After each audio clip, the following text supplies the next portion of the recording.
खुलुमबाय दिनैनि Bodoland इंखं television studio हलाव आं मलेन बसुमतारी दिनैनि फुंबिलिनि गाहाय रादाबफोराव दं। कक्लाबारि उफ्रा बिसायख'थियाव बर' हान्जानि बिजाथि हिरेन सरनियाया गोमानानै दं।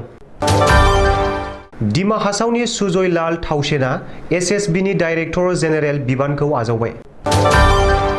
हान्जानि बेरेखा मावनायनि इउपिपिएल दोलोआ मनरन्जन ब्रह्मखौ एरख'बाय। क'क्राझाराव मैदेरनि उदखार गंब्रै नखरफोरा सिलिंखार। धेमाजि पलिटेकनिक कलेजनि फरायसाफोरा 2 घन्टा धरना हाबाफारि लादों। इउपिपिएल दोलोआ उसु गेलेगिरि सानमा ब्रह्मनो राङारि अनसुंथाइ हैदों। दानिया फैदो आबुं रादाबाव।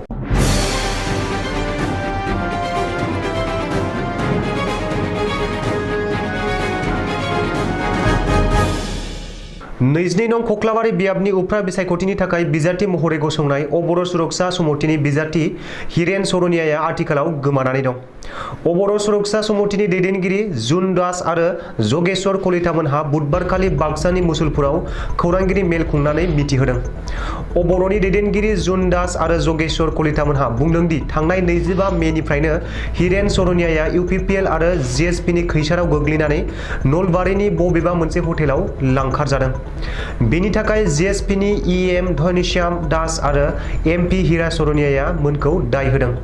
मानो होनोब्ला बिसोरो इउपिपिएल दोलोनि बिजाथिखौ कक्लाबारि बियाबाव देरहाहोनो थाखाय जायखिजाया खोलोबनि खामानिखौ मावनो हागौ होननानै बर'नि दैदेनगिरि जुन दास आरो जगेश्वर कलितामोनहा खौरांगिरिनि सिगाङाव बुंदों। गुबुन फारसेथिं बर'नि बिजाथि हिरेन सरनियाया बायजाबाय नामा होननानैबो सन्देह खालामदों। मानो होनोब्ला दासिमबो जेरावबो हिरेन सरनियानि बेनार पस्टारबो कक्लाबारि बियाबाव नुनो मोननाय जायाखै होननानै जुन दासआ फोरमायबावदों। आसामनि थाखाय गाहाम खौरां डिमा हासावनि डक्टर सुजयलाल थाउसेन आइपिएस पिएचडिआ बुधबारखालि एसएसबि एबा सशस्त्र सीमा बलनि डाइरेक्टर जेनेरेल बिबानखौ आजावबाय। मख'नो गोनांदि डक्टर सुजयलाल थाउसेना डिमासा फोलेरनि आरो डिमासा साहित्य सभानि गायसंजेन आफादगिरि सोरगोआरि जतीन्द्र लाल थाउसेननि फिसाज्ला।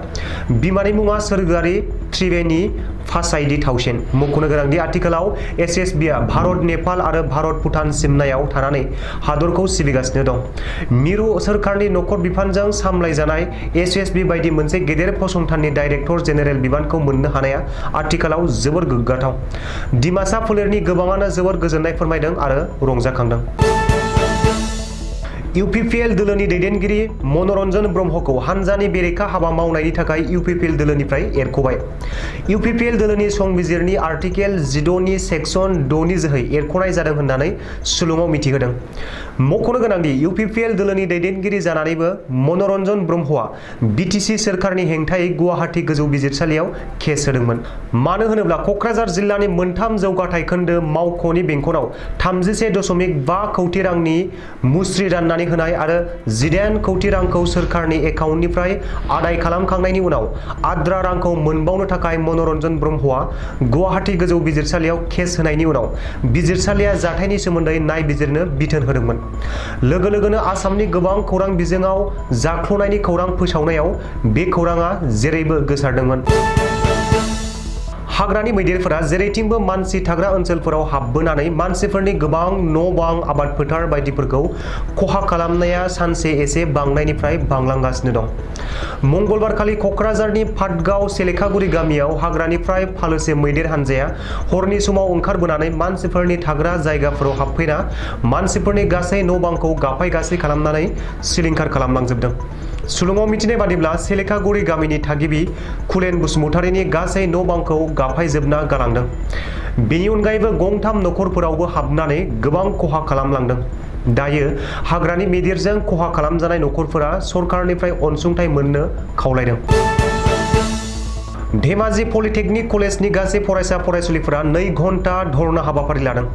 मख'जाथावदि बुधबारखालि फुंबिलिनि 10 रिंगासो समाव धेमाजि पलिटेकनिक कलेजनि गासै फरायसा फरायसुलिफोरा जयै पलिटेकनिक कलेजनि मुङाव गार्डेन, लामा, गेट, फिल्ड बानायनो सरकारनिफ्राय सफैनाय गासै 6 लाख रांखौ कन्ट्राक्टरफोरा बानायालासिनो रांखौ जाखुमानायनि अजद दैखांदों पलिटेकनिक कलेजनि गासै फरायसाफोरा।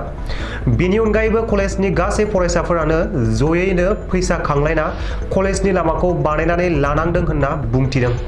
पलिटेकनिक कलेजनि गासै फरायसाफोरा कलेजनि नांगौ जानाय मुवाफोरखौ थाबैनो लुफुंनानै होनो थाखाय सरकारखौ खावलायदों। मोनसे गोजोनथाव खौरां, बर'नि सासे लाइमोन राफोद गेलेगिरिखौ भारतनि जानानै वर्ल्ड कापआव गेलेहैनो थाखाय सायख'जाबाय।